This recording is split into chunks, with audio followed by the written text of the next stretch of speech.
German Foreign Minister Johann Wadephul presented a six-point plan for the reform of the European Union, in which he insists on large-scale reforms to make the EU more capable, especially in foreign policy and security.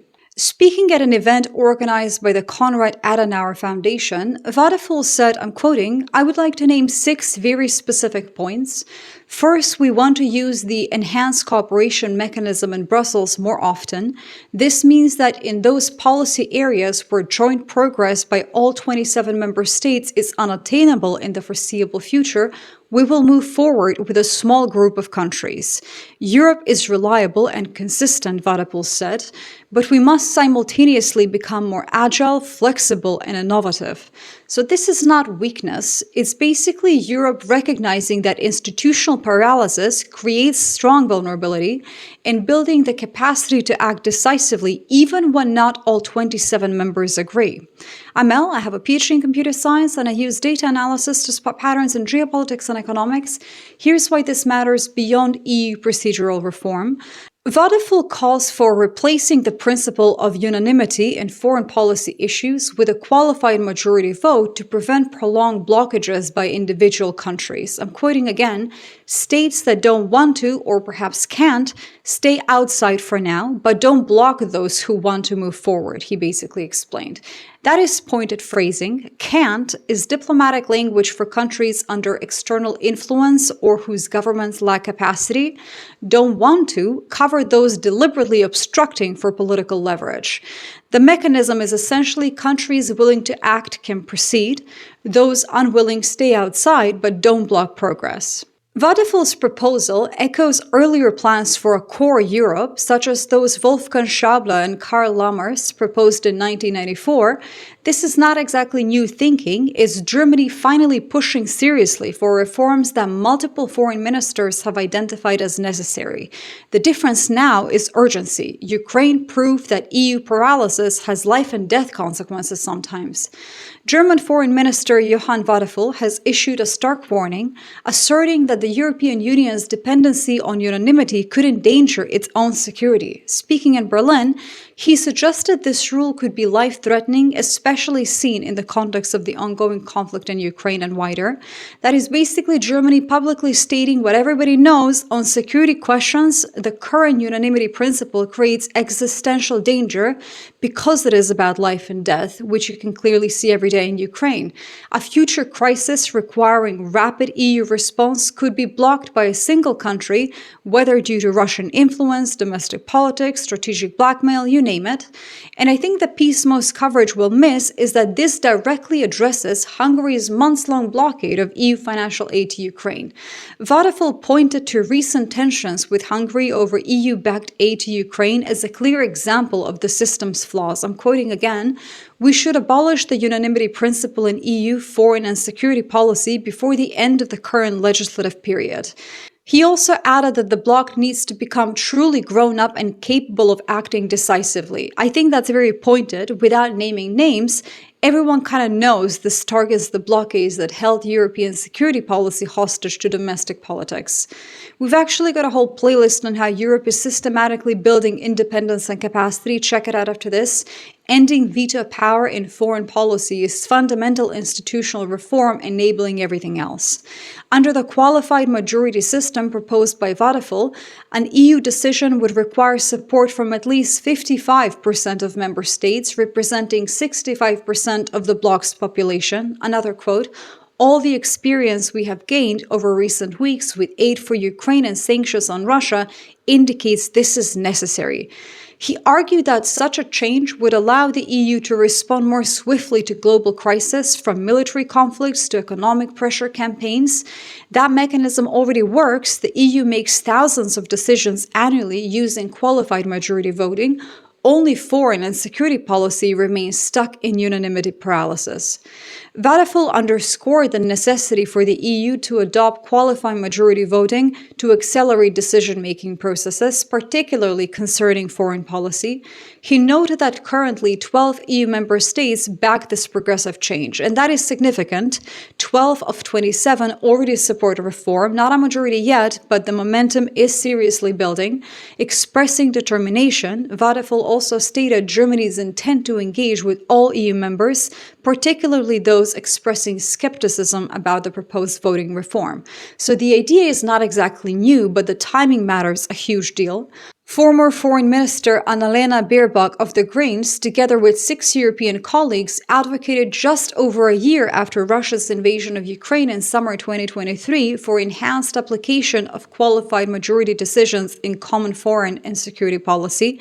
Multiple German foreign ministers across parties have proposed this. Now Wadephul is making yet another attempt, this time with Russia's war, providing undeniable evidence of why unanimity creates existential risk. Here's what the timing reveals about European institutional evolution. Wadephul delivered the speech during the Konrad Adenauer Stiftung's commemoration of the 150th birthday of Germany's first chancellor, and that framing matters. Adenauer built post-war European integration on the principle that Germany's strength comes through European institutions. Wadephul is updating that principle. European institutions must evolve to enable collective action, or they become liabilities. And the financial mechanism is straightforward too. Let's look at that. Enhanced cooperation already exists in EU treaties, but in foreign and security policy, even enhanced cooperation currently requires unanimity to initiate. Wadephul wants to remove that requirement. A coalition of willing states, Germany, France, Poland, the Baltics, others directly threatened by Russia, could coordinate defense policy, Ukraine support, sanctions, or security guarantees without waiting for consensus from all 27.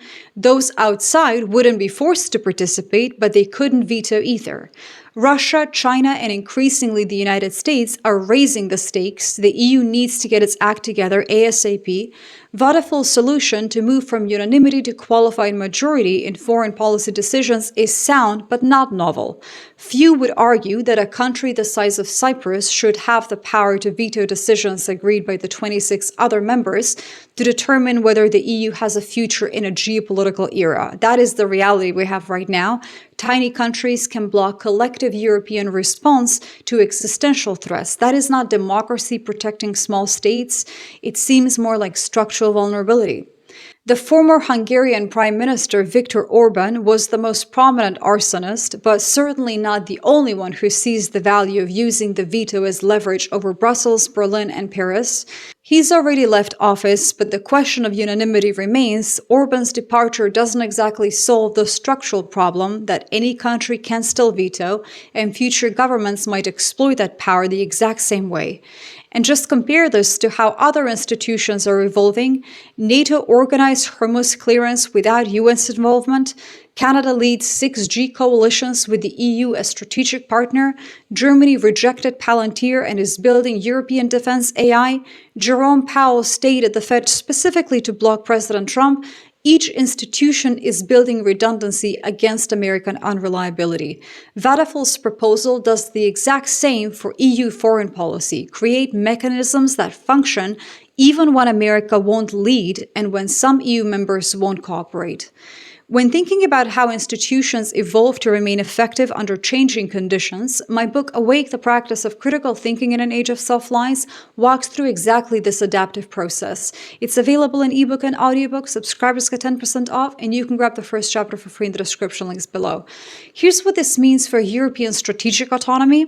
If qualified majority voting extends to foreign and security policy, Europe can act decisively on sanctions, defense coordination, crisis response, and strategic partnerships without unanimous agreement. Countries influenced by Russia or China cannot veto. Countries pursuing domestic agendas can hold security policy hostage. And critically, Europe can coordinate security responses even when the USA is absent or a little unreliable. Among Wadephul's 6 reform proposals, there is also an acceleration of EU enlargement through a phased entry of new members. Wadephul said that his proposals are aimed at making the European Union more capable.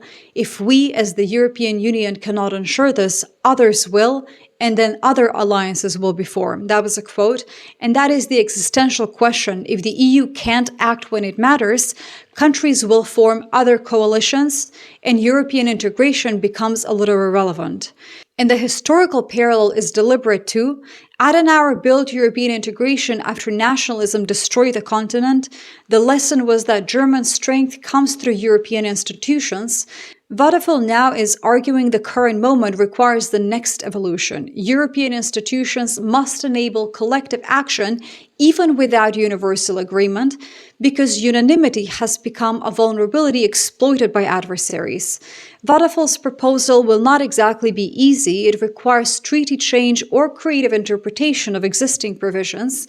Countries benefiting from veto power won't surrender it voluntarily, but the direction is clear. Europe is recognizing that institutional paralysis creates existential risk and building capacity to act collectively, even when not all members participate. That is strength, not forcing consensus, but enabling those willing to act while preventing obstruction.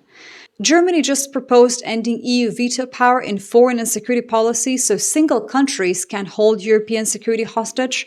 We analyzed Germany's other independence-building moves in the video on your screen right now. It's worth watching because Wadephul's proposal is one more example of Europe systematically building the institutional capacity to act decisively, protect collective interests, and respond to threats, whether from Russia, China, or unreliable allies. Thank you all so much for watching. Subscribe, and I'll see you all on the next one.